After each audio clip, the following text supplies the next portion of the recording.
Prions, mes frères et sœurs.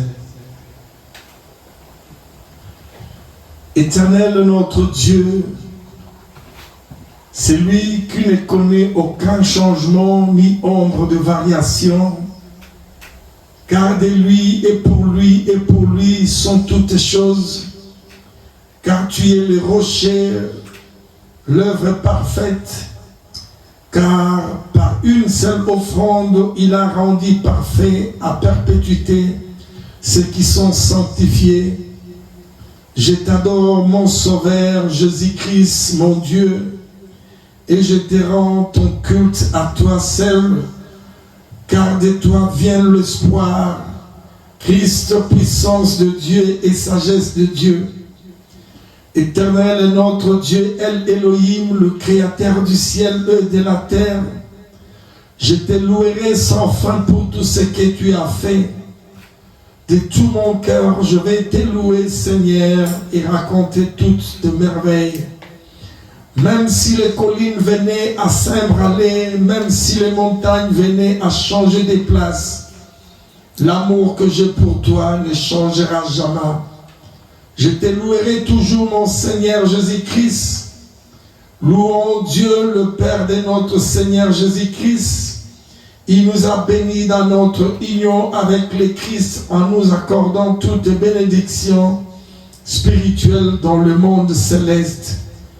Ô Dieu de gloire, toi le roi des rois, prince de paix, je te louerai sans fin pour tout ce que tu as fait. Ô Dieu, c'est sur toi que je compte. Merci à celui qui est mon rocher et mon sauveur. Louons Dieu, le Père de notre Seigneur Jésus-Christ. Je vais te louer et chanter victoire à cause de toi et te célébrer par mes chants, le Dieu très haut. Louons donc le Seigneur pour sa bonté, pour ses miracles en faveur humaine, car il a donné à boire à ceux qui de faim, de soif, et ceux qui mouraient de faim. Il les a comblés de tout le nécessaire. Cet après-midi, reçois l'adoration, la louange qui t'est due. Seigneur Jésus, tu es le roi, tu règnes dans le ciel. À toi la gloire pour des siècles de siècles. Amen. Amen.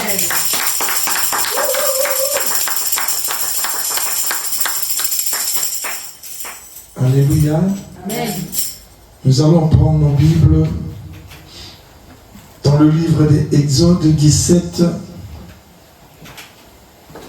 au verset 8. Je lis au nom de notre Sauveur Jésus-Christ et nous allons descendre jusqu'au verset 12.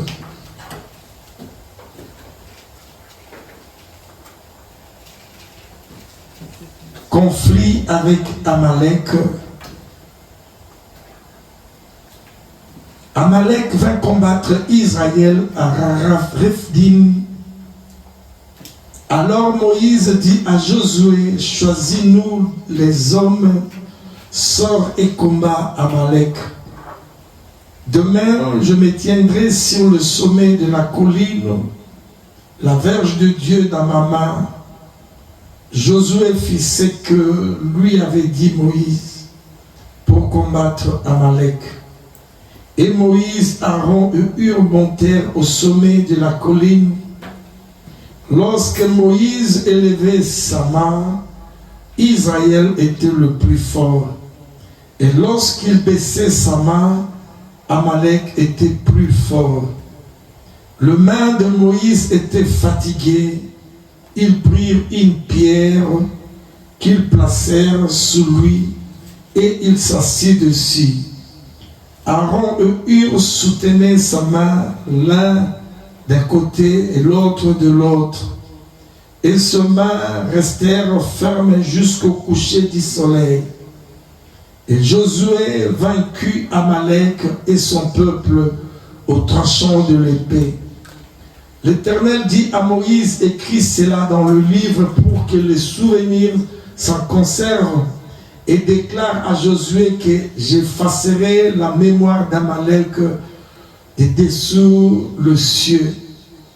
Moïse bâtit un autel et lui donna le nom l'Éternel ma bannière. Il dit parce que la main a été levée sur le trône de l'Éternel, il y aura guerre de l'Éternel contre Amalek de génération et de génération. Alléluia. Amen. Mes frères et sœurs, ici nous voyons les enfants d'Israël. Ils étaient sortis de l'Égypte, mais dans leur parcours, vous devez savoir que il y avait des peuples qui venaient pour contrer, pour combattre Israël. Mais Moïse, lui, il était le conducteur. C'est lui qui recevait des instructions qui venaient de l'Éternel. Et comme lui, il est le leader, mes frères et sœurs, lui qui croyait à l'Éternel, le Dieu des armées, quand il y a eu ces combats, mes frères et sœurs, il n'y avait pas d'autre solution que Moïse il pouvait faire. Moïse devait faire quoi? Devait monter à la montagne pour demander de l'aide à l'Éternel. Il savait qu'avec Dieu, tout est possible. Avec Dieu, il remportera la victoire. Et Moïse, mes frères et sœurs, il a appelé son second, ou celui qui était tout le temps à côté, et celui qui était le serviteur de Moïse, Josué. Il demanda à Josué, parce que Josué, mes frères et sœurs, il était le chef de l'armée de Moïse. Donc, vous devez savoir que Moïse, il avait une armée, mes frères et sœurs. Il demande à Josué, fils de Nun, il dit, choisis-nous des hommes, sors et combat Amalek. Ici, nous voyons, il y a eu une sélection, mes frères et sœurs. Cette image, j'aimerais vous dire, mes frères et sœurs, c'est l'image de l'Église.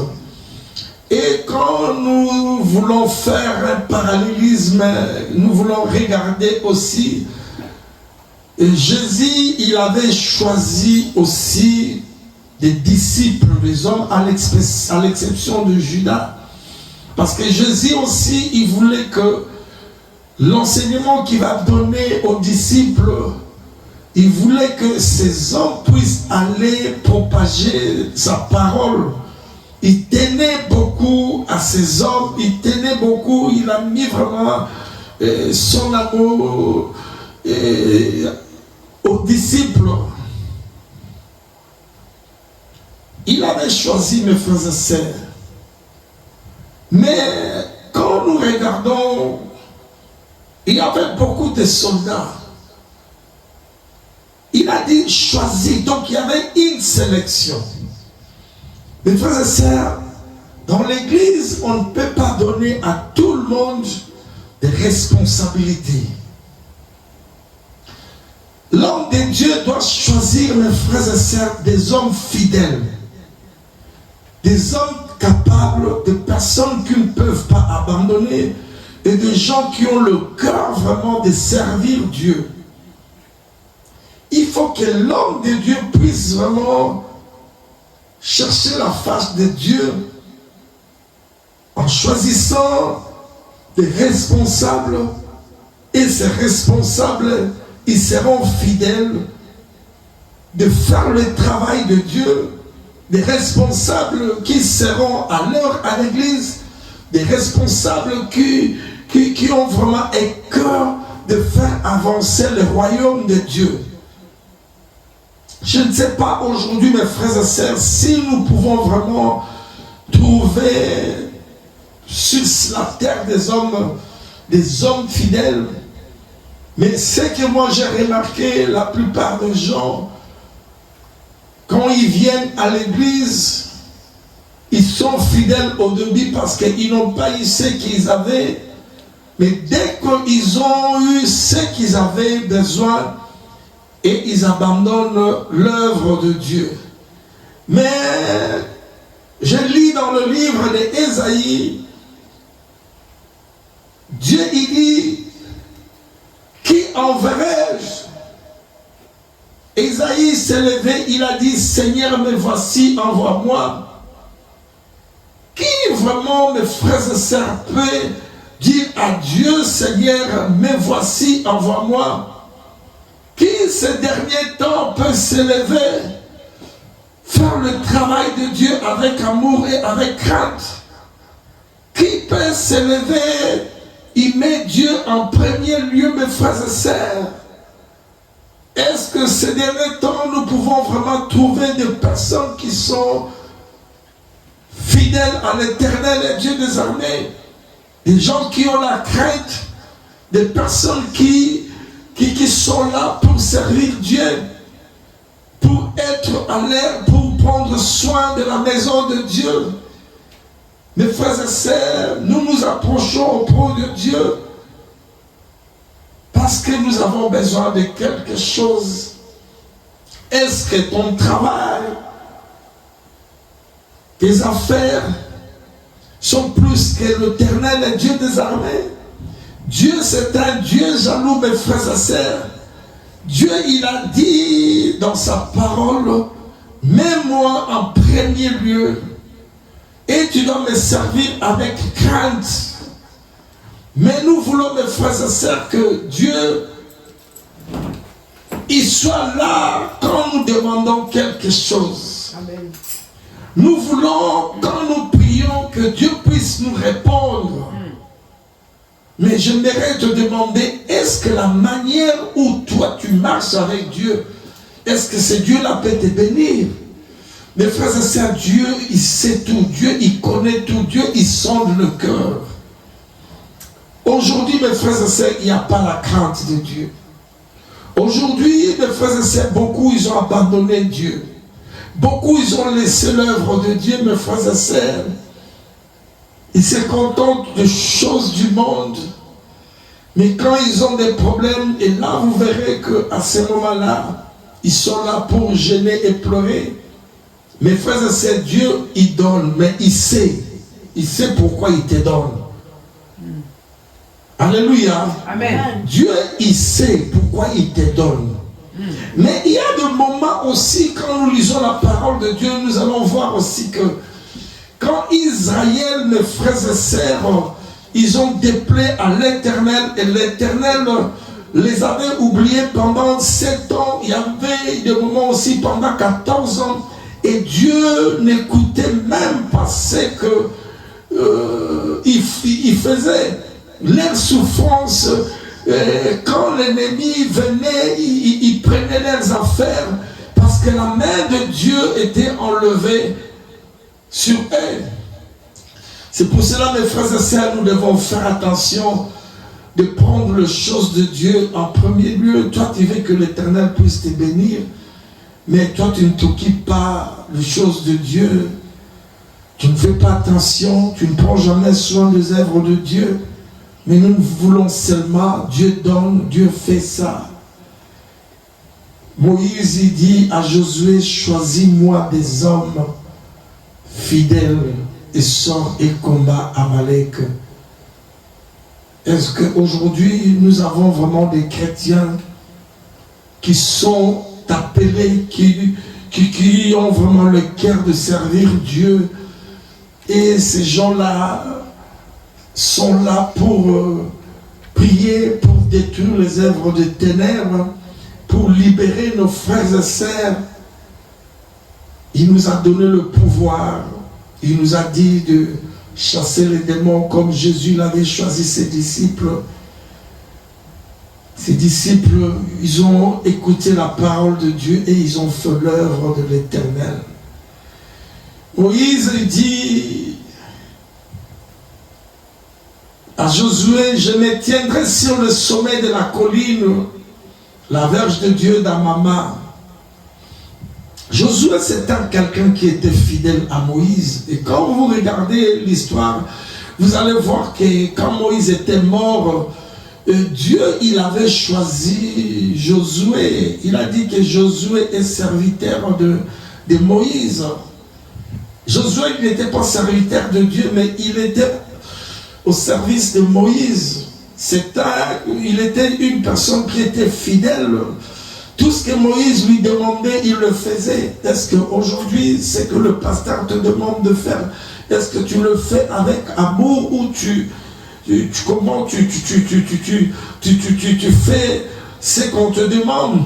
Mes frères et sœurs, l'élévation vient quand toi tu obéis à un supérieur. Et vous allez voir au moment que Josué était au service de Moïse, et quand Moïse était mort, Dieu a élevé, Dieu il a vu comment ce jeune homme il était tout le temps auprès de Moïse. Et Dieu aussi, pour que tu puisses être élevé dans les choses de Dieu, tu dois payer le prix, parce que si toi tu n'arrives pas à servir l'autre, comment Dieu va t'élever? Et nous allons voir aussi aujourd'hui dans l'église, il y a des personnes qui sont trop pressées, ils ne prennent même pas du temps de servir les responsables, de servir leur église, de comprendre les choses, d'être enseignés, d'avoir la maturité. Et beaucoup, ils sont pressés seulement d'aller bâtir le ministère ou commencer le ministère. Mais quand tu le demandes, est-ce que, dis-moi, tu étais assis sur le pied de qui? Tu étais à l'écoute de qui t'a formé et qui t'a envoyé, mes frères et sœurs? Aujourd'hui, les gens, ils sortent d'eux-mêmes. Ils n'ont même pas eu le temps de rester auprès de quelqu'un pour une formation et qu'ils soient à l'écoute de servir l'autre, de servir un maître, d'être fidèle.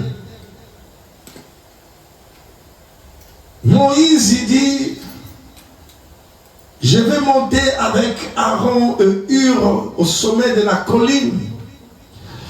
Mes frères et sœurs, je vous disais quoi? Ça, c'était l'image de l'église. Lorsque Moïse élevait sa main, Israël était le plus fort. Moïse, il priait le main levé vers le ciel. Parce que, vous devez savoir, mes frères et sœurs, s'il n'y a pas de soutien à l'homme de Dieu, et l'homme de Dieu ne peut rien faire, le fardeau de l'église, mes frères et sœurs, même l'église de Jésus, pourquoi Jésus il était Dieu? Pourquoi Jésus il avait choisi les 12? Parce qu'il savait que sa mission sur la terre, il devait faire seulement 3 ans de ministère, il devait partir. Mais ces derniers temps, est-ce que nous pouvons trouver des hommes et des femmes fidèles qui sont au service de l'Éternel Dieu des armées, de soutenir l'homme de Dieu? Si l'homme de Dieu est malade ou il est en péché, qui peuvent prendre le relève avec amour, avec soin l'œuvre de Dieu. C'est pour cela même Jésus il disait à Pierre, Pierre m'aimes-tu? Pierre m'aimes-tu? Pierre m'aimes-tu? Il a prononcé ces paroles, mes frères et sœurs. Il voulait faire comprendre à Pierre que est-ce que après moi tu vas prendre soin de cette terre? Jésus il avait besoin de personnes. Il était Dieu, mais il a besoin des gens. Même aujourd'hui, Dieu, il est Dieu, il a besoin de l'homme. Mes frères et sœurs, il y a des moments que l'homme de Dieu, il travaille. L'homme de Dieu aussi, il sera fatigué, mes frères et sœurs. Il n'aura pas la force. L'homme de Dieu ne peut pas prendre la responsabilité de toutes choses dans l'église.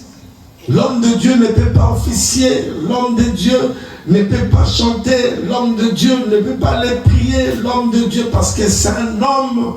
Il y a des moments, s'il fait ce travail, il va être fatigué, mes frères et sœurs. Et c'est pour cela que je demande pourquoi les gens ils viennent à l'église, pourquoi ils ont suivi Jésus-Christ. Mes frères et sœurs, si nous sommes derrière Jésus-Christ, si nous suivons Jésus-Christ, notre but c'est quoi? C'est d'apprendre, d'avoir la connaissance et de faire l'œuvre, mes frères et sœurs, de notre Dieu. Mes frères et sœurs, ceux qui ont suivi Jésus-Christ, ils étaient venus pour du pain ou ils étaient venus pour... ils étaient malades. Mais vous allez voir qu'après cela, ces gens-là, ils n'ont pas suivi Jésus-Christ. Ils sont partis parce qu'ils étaient venus pour... Ils avaient besoin de quelque chose. Même aujourd'hui, mes frères et sœurs, quelqu'un qui peut venir à l'église, il pleure, il donne ses requêtes à l'homme de Dieu. Il n'a pas le séjour, il n'a pas les papiers. La nuit, l'homme de Dieu, il est en face de l'Éternel, il ne dort pas, il prie, il prie. Et quelque temps, le frère ou la sœur, il reçoit ses papiers et il trouve du travail. Et après avoir trouvé du travail, vous allez voir que cette personne, il part, il laisse l'église. Et tous ces fardeaux, mes frères et sœurs, l'homme de Dieu ne peut pas prendre cela. Il sera fatigué. Mes frères et sœurs, Moïse était fatigué. Ils prirent une pierre qu'ils placèrent sous lui et il s'assit dessus. Aaron et Hur soutenaient ses mains l'un de l'autre, d'un côté, l'autre de l'autre, et ses mains restèrent fermes jusqu'au coucher du soleil. Mes frères et sœurs, on nous dit que quand il levait ses mains, il y avait des moments où il était fatigué. Il appelait Hur et Aaron de tenir ses mains, mes frères et sœurs. La Bible nous dit, quand Moïse soulevait ses mains, Israël était fort. Et au moment où il baissait ses mains, Amalek était plus fort. Mais les soutiens de Aaron et Hur, mes frères et sœurs, ils ont fait en sorte que ses mains étaient levées vers l'Éternel, Dieu des armées. Et la Bible nous dit que Josué vaincut Amalek et son peuple au tranchant de l'épée. Est-ce qu'aujourd'hui on peut trouver des Aaron et de Hur dans la maison de Dieu, de soutenir le travail de l'homme de Dieu, le travail de Dieu dans l'église? Aujourd'hui, il n'y a pas la crainte, mes frères et sœurs. Aujourd'hui, on vient à l'église parce que j'ai un problème spirituel, je n'arrive pas à me marier, j'ai un tel problème dans notre famille où je suis malade. Et quand seulement on prie pour toi, et tu pars, et on laisse parfois le fardeau à l'homme de Dieu, mes frères et sœurs. Il y a des combats spirituels qui peuvent arriver à l'église. Mais qui sont ces gens-là qui doivent se lever, mes frères et sœurs, pour soutenir l'homme de Dieu dans leur prière? Des personnes qui sont là pour intercéder pour l'homme de Dieu. Aujourd'hui, beaucoup de gens, ils viennent à l'église, ils donnent des promesses, ils font des promesses et par après, ils n'arrivent pas à accomplir leurs promesses. Mais la Bible dit, maudit celui qui prend les engagements sacrés à la légère. Mes frères et sœurs, on ne blague pas avec Dieu, on ne joue pas avec Dieu. Dieu est Dieu, mes frères et sœurs. Dieu, il n'est pas ton ami. Dieu, il est le Tout-Puissant, mes frères et sœurs. C'est pour cela, beaucoup, ils sont frappés. Et par après, ils disent que ce sont des sorciers, ce ne sont pas des sorciers. Nous devons faire attention à notre marche, mes frères et sœurs. Quand tu prends un engagement devant Dieu, sois sincère de l'accomplir.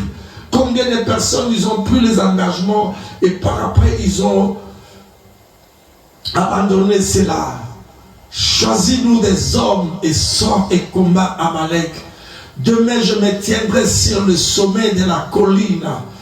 quand l'homme de Dieu, il a des hommes et des femmes qui sont là pour le soutenir. L'homme de Dieu, il est fort dans ses pensées, mes frères et sœurs. Mais aujourd'hui, le membre de l'église, ils ne sont pas là pour soutenir l'homme de Dieu. Ils sont là pour affaiblir l'homme de Dieu. Mais quand ils ont des problèmes, ils viennent encore des problèmes auprès de l'homme de Dieu. Mes frères et sœurs, vous devez savoir, si la tête est malade, tous les membres sont malades, mes frères et sœurs. Quand quelqu'un, un homme de Dieu n'est pas dans la paix, ou il a des soucis de l'église, quand vous lui amenez encore le problème spirituel, la délivrance, je ne sais pas si cet homme de Dieu, il peut s'élever pour vraiment prier, mes frères et sœurs.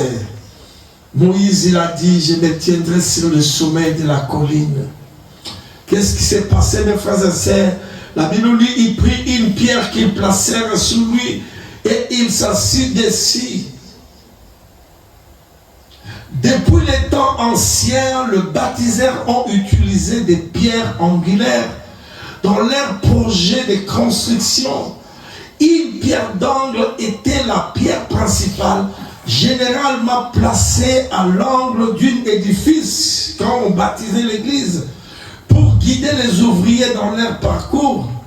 La pierre angulaire, mes frères et sœurs, qu'on nous parle, était généralement l'une des plus grandes édifices pour guider les ouvriers dans leur parcours. Frère, celui qui tombera sur une pierre, mes frères et sœurs, il va s'écraser. La pierre angulaire qu'on nous parle aujourd'hui dans la Bible, mes frères et sœurs, la Bible décrit Jésus comme la pierre angulaire sur laquelle son église serait construite, mes frères et sœurs. Si nous prenons nos Bibles dans le livre d'Ésaïe, nous allons voir ce que Dieu y parle, mes frères et sœurs, sur la pierre. Vous devez savoir, quand vous lisez la parole de Dieu, on vous parle de la pierre. La pierre, c'est Jésus-Christ, mes frères et sœurs. Moïse était assis sur une pierre. C'était l'image de Jésus-Christ, mes frères et sœurs. Si toi, tu n'es pas assis sur la parole de Dieu, tu ne peux rien faire dans cette vie, mes frères et sœurs. Ésaïe 28, 16 à 17. C'est pourquoi ainsi parle le Seigneur l'Éternel. Voici, j'ai mis pour fondement en Sion une pierre éprouvée, une pierre angulaire de prix solidement posée. Celui la prendra pour appui n'aura point à te défuir. Alléluia. Amen. Donc on nous dit que la pierre, quand toi tu acceptes Jésus-Christ, c'est lui qui est la pierre. Tu ne peux pas avoir peur de quelque chose. Amen. Lisons dans le livre d'Éphésiens, mes frères et sœurs. Nous allons écouter ce que la parole de Dieu. S'il vous plaît, vous pouvez me donner.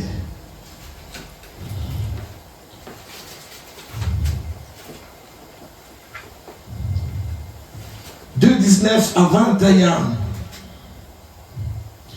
Et quel envers nous qui croyons, se manifestant avec efficacité par la vertu de sa force, il a déployé en Christ et en ressuscitant des morts et en le faisant asseoir à sa droite dans le lieu céleste, au-dessus de toute domination, de toute autorité, de toute puissance, de toute dignité et de tout nom qui peut être nommé, non seulement dans le siècle présent, mais encore dans le siècle à venir. Mes frères et sœurs, la pierre, si l'église, Jésus-Christ est au centre de l'église, cette église, mes frères et sœurs, sera une église, la lumière va briller, mes frères et sœurs. L'église, il faut que la parole de Dieu, il faut que l'homme de Dieu puisse s'asseoir dans la parole, puisse enseigner l'église pour former des disciples, mes frères et sœurs. Est-ce qu'aujourd'hui nous pouvons trouver des gens, des personnes qui sont prêts à servir l'Éternel, mes frères et sœurs? 1 Pierre 6, car il a dit dans le critique, voici je mets en Sion une pierre angulaire, choisie, précieuse, à celui qui croit, en elle ne sera point confus. Alléluia. Si toi tu crois en Jésus-Christ, toi tu es aussi l'église. Si Christ est en toi, mes frères et sœurs, il n'y aura personne qui peut te détruire. Mes frères et sœurs, malheureusement, tout le monde ne s'aligne pas sur la pierre angulaire. Certains acceptent le Christ, d'autres le rejettent. La pierre angulaire qu'on rejette, c'est qui baptisait, mes frères et sœurs.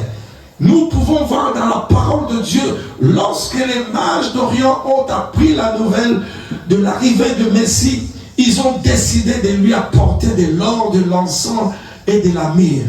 Mais lorsque cette nouvelle est parvenue au roi Hérode à Jérusalem, sa réaction était d'essayer de les tuer. Jésus était une pierre d'achoppement, c'était un rocher de scandale. Ici, nous voyons ceux qui ont rejeté la pierre. Les mages sont venus adorer, mais le roi Hérode, il a rejeté la pierre. Celui qui tombera sur cette pierre s'y brisera, mes frères et sœurs. Et celui sur lequel tombera sera écrasé. C'est pourquoi, mon frère, tu as reçu Jésus-Christ dans ta vie. Tu es une pierre. Alléluia. Amen. Si l'ennemi vient, il sera brisé. Si un sorcier lance une flèche, la flèche sera brisée. Amen. Ton Goliath tombera aujourd'hui, mes frères et sœurs. Alléluia. Amen. Si tu es une pierre, tu vas lancer la pierre et le Goliath de ta vie va tomber, mes frères et sœurs. David, il avait une pierre, mes frères et sœurs. Et la pierre qu'il avait lancée sur Goliath, c'était Jésus-Christ. Alléluia. Amen. Nous devons faire quoi, mes frères et sœurs? Nous devons manger la parole de Dieu et méditer la parole de Dieu jour et nuit, afin que nous puissions réussir dans nos affaires, mes frères et sœurs. Mes frères et sœurs, la Bible nous dit dans le livre de Jérémie 23, 29, ma parole n'est-elle pas comme un fait, dit l'Éternel, et comme un marteau qui se brise les rocs. Alléluia. Amen. Il dit sa parole c'est du feu.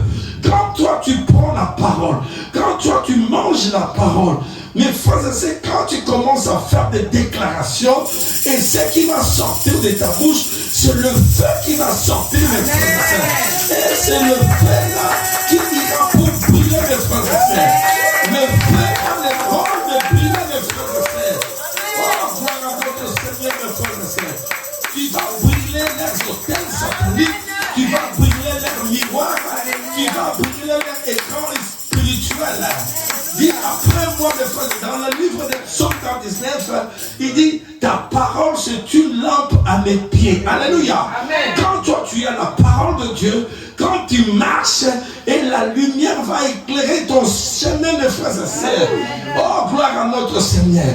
J'aimerais te dire, en 2024, mon frère, ma sœur, Jésus-Christ, il sera ta lumière. Amen. Alléluia. Amen. Alléluia. Amen. Quand Jésus est la lumière, s'il y a des obstacles, s'il y a des pièges, mon frère, ma sœur, lui-même, il va enlever cela. Alléluia. Gloire à notre Seigneur. On peut acclamer le Seigneur. Gloire à notre Dieu. Gloire à notre Dieu. Mes frères et sœurs, j'aimerais vous dire que quand tu as la parole de Dieu, c'est comme Moïse quand il est assis sur cette parole, mes frères et sœurs, nous devons méditer, nous devons observer, nous devons lire la parole et nous devons proclamer la parole. Quand nous proclamons la parole, quand nous acceptons la parole de Dieu, comme Dieu il avait dit à Moïse, je mettrai ma parole dans ta bouche et tu deviendras un Dieu devant Pharaon. Je vais te dire, tes pharaons vont tomber, mes frères et sœurs. En 2024, ils vont tomber. Il n'y a qu'une seule chose que tu dois faire, c'est de méditer la parole de Dieu, mes frères et sœurs. Et quand toi tu médites la parole de Dieu, tu deviendras créative. Amen. Alléluia. Amen. En 2024, tu peux changer la malédiction en bénédiction. Amen. Tu peux changer la tristesse en joie. Amen. Tu peux changer la pauvreté en bénédiction. Amen. Mes frères et sœurs, qu'est-ce que nous devons faire? Nous devons parler les langages de Dieu pour vaincre l'ennemi. Alléluia. Il y a un seul moyen d'atteindre Dieu pour que Dieu nous attende, c'est sa parole. Alléluia. Comme il dit dans le livre d'Ésaïe 43, 26, accorde la priorité à la parole de Dieu. La parole de Dieu est la fondation de Dieu lui-même. Dans Jean 1:1, la parole est la clé de toutes les portes de la terre. Alléluia. Quand toi tu médites la parole, je te dis en 2024, tu peux ouvrir le porte de ta vie. Alléluia. Il n'y aura pas une porte qui sera fermée. Parce que la parole est tellement puissante, mes frères et sœurs. La parole a une grande importance dans la vie de l'homme, mes frères et sœurs. Je vais vous dire, pour réussir, avoir du succès en 2024, ce que tu dois faire, c'est quoi? C'est méditer, obéir à la parole de Dieu. Et tu marcheras de victoire en victoire. Mes frères et sœurs, nous devons mettre en pratique la parole de Dieu. Quand tu mets la parole de Dieu, tu acceptes la parole de Dieu, tu seras béni, mes frères et sœurs. Croire à Jésus équivaut à croire à sa parole. Si vous voulez approprier la parole de Dieu, vous devez mettre en pratique. Faites ce qu'elle dit. Dieu est dans sa parole, mais font cœur. Alléluia. Pour te défendre, mon frère, ma sœur, la parole de Dieu, la Bible nous dit dans le livre d'Éphésiens 6:11, c'est une arme. Alléluia. Tu dois te défendre avec la parole de Dieu. Tu dois attaquer. Dis à ton frère, je dois attaquer. Je dois attaquer. Et je dois me défendre. En 2024, je dois me défendre. Au nom de Jésus. Oh, mes frères et sœurs, la parole de Dieu guérit et délivre. Alléluia. La parole de Dieu nous dit dans le livre d'Ésaïe 23, 5, la parole est la source de guérison. Alléluia. Et de délivrance pour toute personne sur la terre. Tu es malade, tu as besoin de ta guérison. Lis seulement la parole. Proclame la parole. Quand nous proclamons la parole de Dieu dans la prière, nous sommes en train de libérer la puissance de Dieu. Alléluia. Et cette puissance va agir pour notre compte. Alléluia. Mes frères et sœurs, quoi proclamer la clé de la foi? La Bible nous dit dans le livre de Romains 18, déclarer et dit, est-elle donc la parole est près de toi, dans ta bouche et dans ton cœur. Alléluia. C'est pour cela que nous devons faire attention aux mauvaises déclarations de ta bouche. Tu es lié par tes paroles de ta bouche. Nos lèvres peuvent faire de nous de vainqueurs ou des esclaves. Alléluia.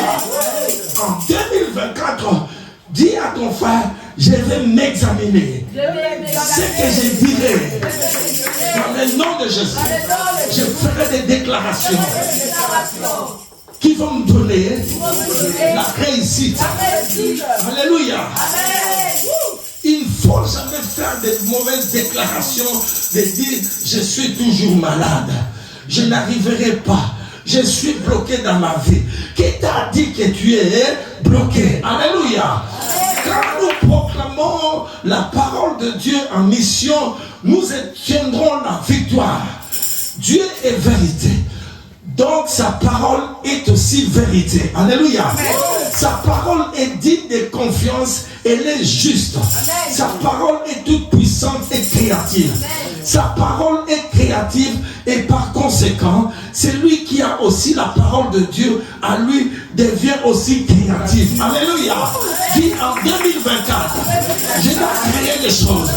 Je dois changer des choses. Et je suis Dieu. Je suis petit Dieu. Tu peux changer, mon frère, ma soeur, la malédiction en bénédiction. Tu peux prier pour quelqu'un qui était condamné, il est libre. Alléluia. La parole de Dieu dans nos bouches a une puissance. Dans le livre des Proverbes 18, 27, Jésus dit que l'homme ne vivra pas de pain seulement, mais de toute parole qui sort de la bouche de Dieu. Alléluia. Proverbe 13, 13. Celui qui méprise la parole de Dieu se perd. Alléluia. Dis à ton frère, moi je m'accroche à la parole. Je n'ai pas envie de me perdre. Mais celui qui craint le commandement est récompensé. Alléluia. C'est ça qui dit la parole de Dieu. Dans le psaume 119, 105, la Bible dit, ta parole c'est une lampe à mes pieds et une lumière sur mon sentier. Jésus dit, par tes paroles, tu seras justifié. Par tes paroles, tu seras condamné. Cette femme, son fils, il était mort. Quand on lui a demandé, comment vas-tu? Elle a dit quoi? Tout va bien. Alléluia. Dis à ton frère, tout va bien. Je vais enterrer tout ce qui me concernait en 2023. Mes frères et sœurs, nous devons faire attention. Jésus a dit dans le livre de Colossiens 14, la Bible nous dit, il a effacé l'acte dont les ordonnances qui nous condamnaient et qui subsistaient contre nous. Amen. Il les a éliminés à le clouer à la croix. Dit, il a éliminé toutes les paroles prononcées contre moi. Et il les a éliminées. Il les a cloués à la croix. Je suis libre. Je ne suis pas maudit. Je ne suis pas mal. Je ne suis pas malade. Je suis en bonne santé. Il a effacé la malédiction. Il a effacé les mauvais sorts. Il a effacé les porte-malheurs. Il a effacé la maladie qui marche dans les ténèbres. Il a effacé. Il a effacé. Il a effacé. Et il a éliminé à la croix, à la croix de Golgotha. Oh Père, que le Seigneur. Alléluia. Mon Père et Sœur, l'Éternel nous recommande, dit, parle toi-même pour te justifier. Tu as la parole, tu as le pouvoir, tu as l'autorité. Nous sommes des créatures nouvelles façonnées par Dieu en Jésus-Christ.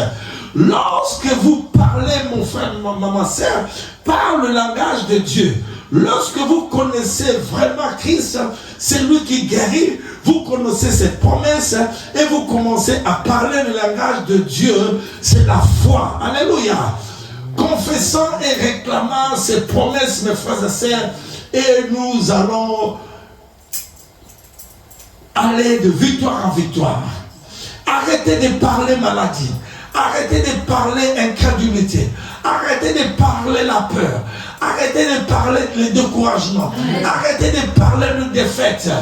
Commencez à parler le langage de Dieu. Amen. Lorsque nous parlons sans arrêt de notre maladie, nous gémissons, murmurons, nous plaignons de nos douleurs et disons des paroles de peur, de doute et d'incrédulité. Nous empêchons quoi? La manifestation de la puissance des guérisons de Dieu dans nos corps. Parce que lui, il a dit, il a anéanti la maladie à la croix depuis 2000 ans. Alléluia. Amen. La puissance des résurrections, la même des guérisons qui fut libérée à travers Christ lorsqu'il a démontré les guérisons et dans la parole. Commencez à parler les langages de Dieu, des paroles de foi, des paroles de puissance, des paroles de victoire. Dis à ton frère en 2024, dis à partir d'aujourd'hui, je vais commencer de parler des paroles de foi, des paroles de puissance, des paroles de victoire, en confessant ces promesses de guérison et de délivrance. Mes frères et sœurs, nous serons libres. Alléluia. Paul, il a dit dans le livre des Romains, la parole est près de toi, dans ta bouche. Mets la parole de Dieu dans ta bouche. Alléluia. Peu importe comment vous vous sentez, peu importe la manifestation des symptômes de maladie dans votre corps, alors prononcez sans cesse la parole dans la foi, en parlant le langage de Dieu, confessant les promesses de guérison de Dieu et en agissant selon elle, la puissance de guérison de Dieu sera libérée. Alléluia. Amen. Détruisant la maladie dans votre corps. Amen. Déclarez la vie. Déclarez la parole de Dieu. La mort et la vie sont au pouvoir de la langue. Alléluia. Amen. Qu'est-ce que toi tu fais? Alléluia.